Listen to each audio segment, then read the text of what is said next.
काँग्रेसची भूमिका स्पष्ट आहे. काँग्रेसची भूमिका, आज आमचा पक्ष राष्ट्रीय पक्ष आहे आणि त्या काँग्रेसने या देशाला स्वातंत्र्य मिळवून दिलं आणि या देशाला डॉक्टर बाबासाहेब आंबेडकरांचं संविधान देण्याच्या दृष्टिकोनातून जी घटना समिती करून त्यामध्ये बाबासाहेब आंबेडकरांना संविधानातल्या व्यवस्था सगळे व्यवस्था तयार करण्याचा अधिकार त्या ठिकाणी दिलेत आणि बाबासाहेब आंबेडकरांचं संविधान म्हणजेच आमच्या देशातला नाही तर जगाला शुभेच्छा असं हे महान ग्रंथ बाबासाहेब आंबेडकरांनी आम्हाला दिला. आणि गेल्या 60 वर्षामध्ये भारतामध्ये विविध जातीचे, विविध धर्माचे, विविध पंथाचे, विविध भाषेचे लोक असताना भारत एक आजही उभा आहे. आमचा तिरंगा फडफडतो आहे. अशा परिस्थितीमध्ये गेल्या 10 वर्षात देशाचे संविधान आणि देशाची लोकशाही संपुष्टात आणण्यासाठी जे जे काही पावलं नरेंद्र मोदीच्या सरकारने आणि भाजपच्या सरकारने उभे केलेत त्याचा विरोध काँग्रेसकडून कडाडून झाले. आमच्या नेत्या सोनिया गांधी असतील, राहुल गांधीजींना ज्या पद्धतीचा त्रास दिला, खोटे आरोप त्यांच्यावर लावले आणि हे आम्ही काँग्रेसची कधी विसरणार नाही. आणि त्यामुळे महाराष्ट्रामध्ये जागा वाटपामध्ये जे काही शिवसेना उद्धव ठाकरे असतील किंवा राष्ट्रवादी शरद पवार साहेब असतील त्यांचा गड झाला तरी सुद्धा आमच्यासोबत असलेल्या लोकांना आम्ही सांभाळून घेऊन जाणं, त्यालाही आपल्या बरोबर घेऊन जाणं ही भूमिका काँग्रेस पक्षाची आहे. आणि म्हणून आम्ही जागा कमी झाल्या की जास्त झाल्या याची चर्चा नाही. आम्हाला कुठल्या महाराष्ट्रातून भाजपचं उच्चाटन करायचं आहे, त्यांना या राज्यातून हाकलायचं आहे आणि त्यासाठी आम्ही घेतलेला काँग्रेसने निर्णय. भाऊ, खरं तर तुम्हाला टीव्हीवरून कळतात उमेदवारी जाहीर झालेल्या, हे कितपत आपण सहन करतो? आम्ही त्या काळात सांगितलं की हा आघाडीचा धर्म नाही, माझं स्टेटमेंट आहे. त्यामुळे आता ज्या गोष्टी झाल्या त्याला जाण्यापेक्षा आता पुढं कसं आम्हाला जिंकता येईल त्याच्यावरचं काम आम्ही करतोय. त्यावेळेस माझी प्रतिक्रिया आलेली आहे. भाजपचे लोक सातत्यानं त्याच वक्तव्यावर अडून आहेत, का असं केलं जातं? हिंदू धर्म किंवा मुस्लिम धर्म आम्हाला आतंकवाद शिकवत नाही. पण प्रज्ञा ठाकूरच्या माध्यमातून जे अजूनही त्या काही मोकळ्या झाल्या नाहीत, तुम्ही त्यांना खासदार केलं. तुम्ही मागच्या काळामध्ये कोणत्याही धर्मामध्ये, मुस्लिम धर्मामध्ये असो, त्याला काही हिरवा आतंकवाद किंवा आमचा हिंदू आतंकवाद असं म्हणता येणार नाही. आखरी गुन्हेगाराची जात आणि धर्म नसते हे समजणारे आम्ही लोक आहोत. सुशीलकुमार शिंदे साहेबांची ती भूमिका होती त्या काळामध्ये की हिंदू धर्मामध्ये या पद्धतीचं कुठलंही शिक्षण दिलं जात नाही, कुठलाही आमचा धर्म अशा गोष्टीला मान्यता देत नाही, हे थांबवलं पाहिजे. ही भूमिका सुशीलकुमार शिंदे साहेबांची होती. त्याचा अर्थाचा अनर्थ करायचा आणि त्याच लोकांना ज्यांनी या पद्धतीच्या आतंकवादी घटना केलेल्या आहेत त्या आतंकवादी घटनेच्या लोकांना तुम्ही खासदार बनवायचं, तर कुठल्या हिंदू धर्माचा पुरस्कार करताय तुम्ही?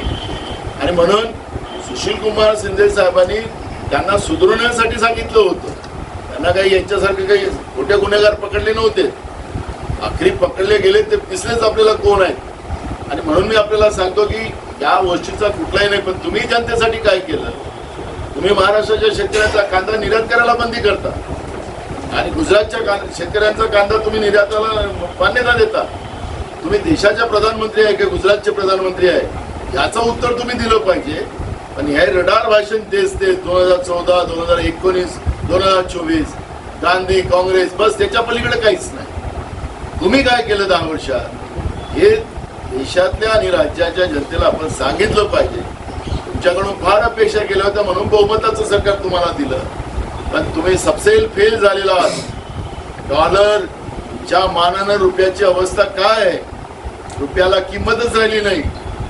ज्या बांगलादेशला तिथल्या करन्सीला टक्का म्हणतात, बांगलादेशच्या करन्सीला आपल्याला रुपया म्हणतात, तसं त्याला टक्का आपण म्हणत होतो की त्याची 2% की अवकात नाही, म्हणजे त्या टक्क्याची किंमतच नव्हती एक काळ. पण आज आमच्या रुपयापेक्षा बांगलादेशचा टक्का मोठा झाला. मग हे प्रगतीवर गेले की आम्ही प्रगतीवर गेलो. जे स्वप्न तुम्ही दाखवलं होतं 2014 आणि 2019ला, त्या स्वप्नाची पूर्तता आपण केली काय? रुपया घसरवला तुम्ही डॉलरच्या मानानं, हे सांगा ना लोकांना. चीनने आमच्या सीमेवर अतिक्रमण करायला सुरुवात केली, आपल्याशी ते पूर्ण कब्जा करायला लागले भारताला. त्याच्यावर तुम्ही बोला. भारत देशाला, जनतेला ह्या अपेक्षा आहे की नरेंद्र मोदी देशासाठी आपली भूमिका ठामपणाने मांडतात, पण चीनचा च बोलायला सुद्धा नरेंद्र मोदी घाबरतात. अशा परिस्थितीची आज अशी परिस्थिती निर्माण झालेली आहे. तर देशामध्ये वारंवार म्हणलं की ही निवडणूक मोदी विरुद्ध राहुल गांधी विरुद्ध, तसं वाटतो का मोदी विरुद्ध राहुल गांधी ही देशाची निवडणूक चालली आहे? ही निवडणूक मोदीच्या विरोधात देशातली जनता.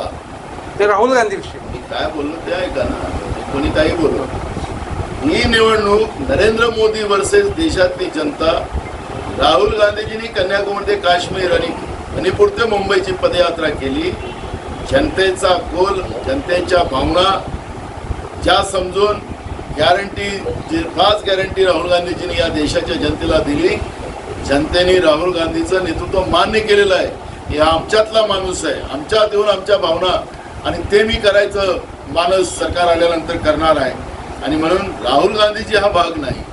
नरेंद्र मोदी, भाजप वर्सेस या देशाची जनता, अशी ही निवडणूक या काळात पाहायला मिळत आहे. निवडणूक काय आपलं मत आहे त्यावरती आणि काय नक्की घडलं हा बघा, आता महाविकास आघाडीमध्ये ठरलेल्याप्रमाणे ज्यावेळेस मी, पवार साहेब आणि उद्धव ठाकरे साहेब आम्ही जॉईंटली प्रेस कॉन्फरन्स घेऊन सांगितलं, महाविकास आघाडीच्या जागा आम्ही डिक्लेअर केल्या, त्याप्रमाणेच या निवडणुका होतील.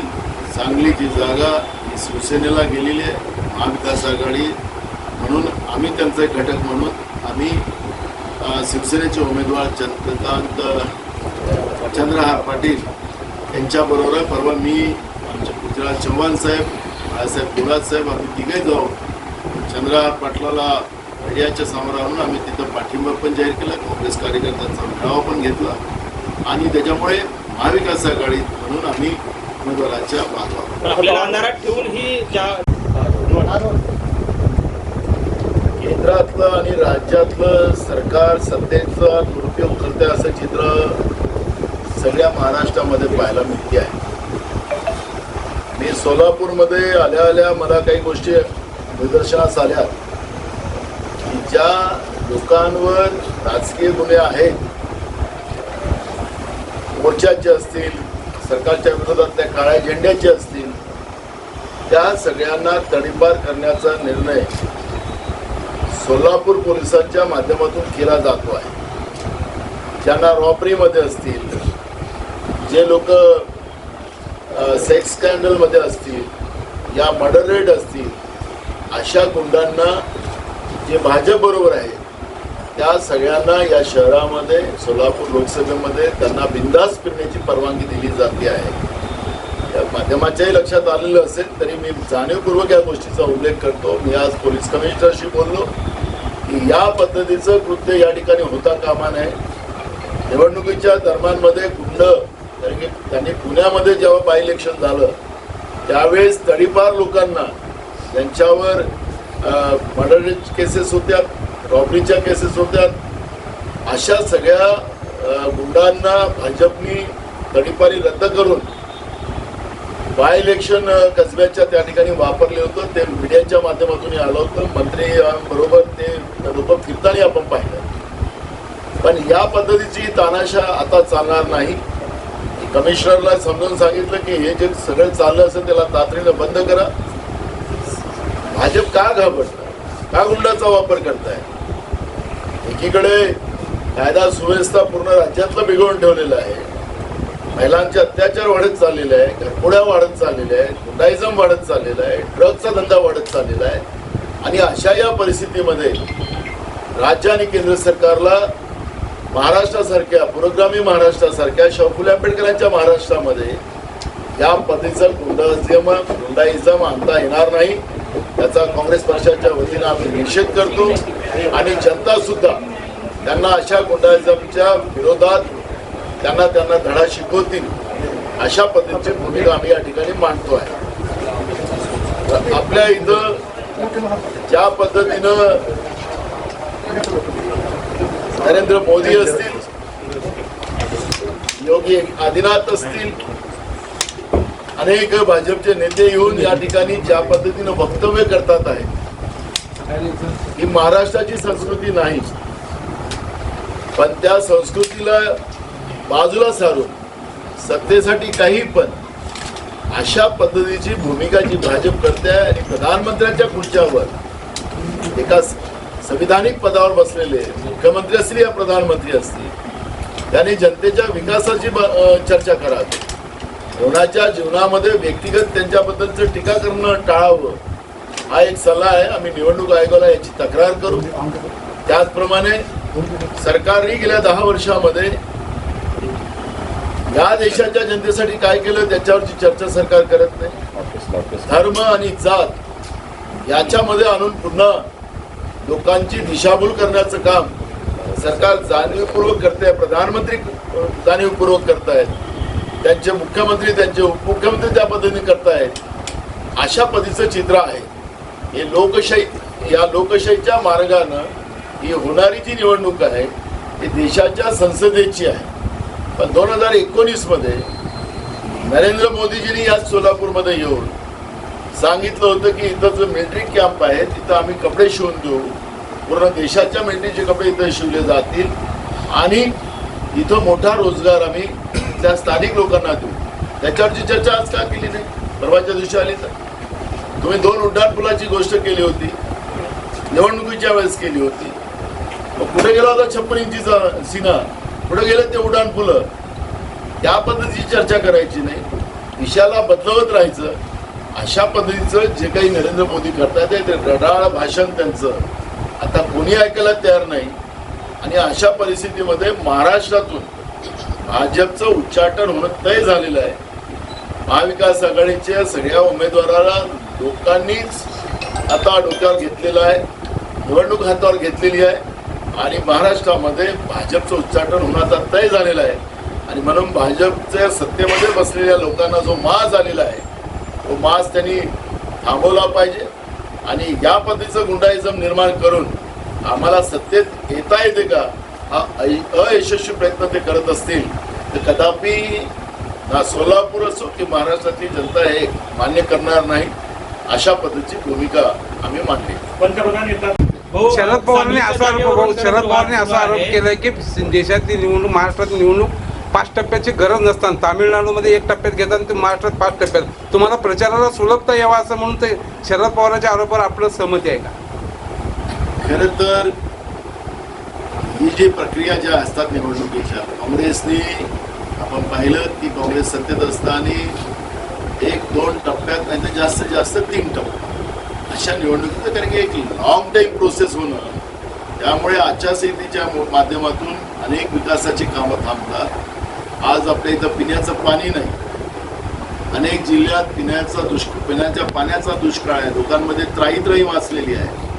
पण ज्या पद्धतीनं जिथं जिथं त्यांना खिंडार होतं, लोकांचा विरोध होता, जनतेचा रोष होता, प्रचंड चीड नरेंद्र मोदी आणि भाजपच्याबद्दल होती, त्या राज्यामध्ये त्यांच्या सोयीप्रमाणे निवडणूक आयोगाला सांगून महाराष्ट्रामध्ये 5 टप्प्यामध्ये निवडणुका करणं हे नरेंद्र मोदीचं स्वतःची आणि भाजपची भीतीचं दर्शन आपल्याला पाहायला मिळते आहे. आज आपले किती लोक विकासाची कामं सगळी थांबली आणि अशा या परिस्थितीमध्ये महाराष्ट्रामध्ये चाललेलं आहे मनोहरचे निवडणुका. मी स्वतः 2 महिने फिरतोय निवडणुकीत, अजून 1 महिना फिरायचा आहे. हो, पण सांगलीच्या जागेवरून जो काही वाद होता अचानक. लोकसबूत मराठी न्यूजच्या बातम्या पाहण्यासाठी चॅनलला सबस्क्राईब करा व बेल आयकॉन प्रेस करा.